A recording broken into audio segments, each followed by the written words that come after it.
Halos dumoble na raw ang bilang ng mga kabataang nabubuntis sa bansa mula pa noong taong 2000. Base naman sa isang pag-aaral, kadalasang nakabubuntis sa mga menor de edad ang mga kalalakiang higit na mas matanda sa kanila. Nakatutok si Claire Delfin. 17 taong gulang pa lang si Dorilyn nang unang mabuntis. Agad din itong nasundan ng 2 pa.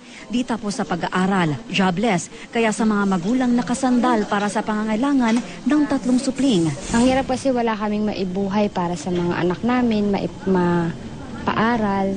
Mahirap. Kasi magkano ang pills? 100 plus.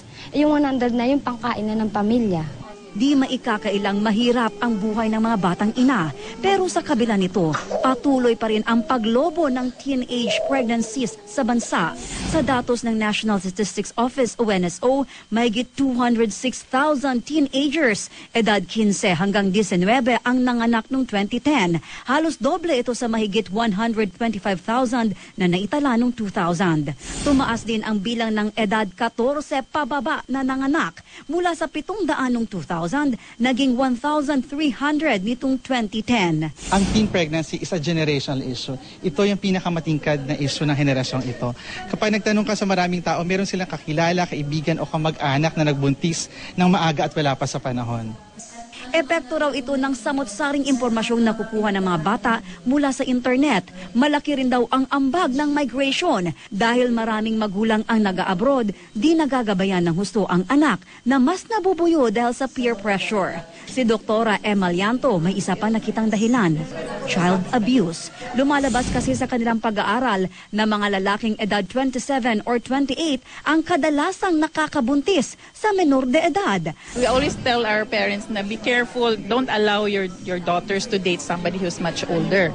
Kasi nga mape-pressure, di ba? You have a 14-year-old, she's middle adolescent, no? She cannot think of consequences. Ang teenage pregnancy kaakibat ang mataas na health risk. Bukod sa di pa akma ang katawan ng bata sa pagbubuntis, madalas din daw itong itinatago kaya nahuhuli ang prenatal check-up. Ayon sa NSO, 10% ng kababaihang namamatay sa panganganak, mga teenager. 8% naman ng fetal deaths, anak ng teenage moms. Abstinence, sexuality education, pagpapalakas sa edukasyon ng kabataan ang ilan sa nakikitang solusyon. Ang bata hindi dapat nagdadala ng bata sa kanyang sinapupunan.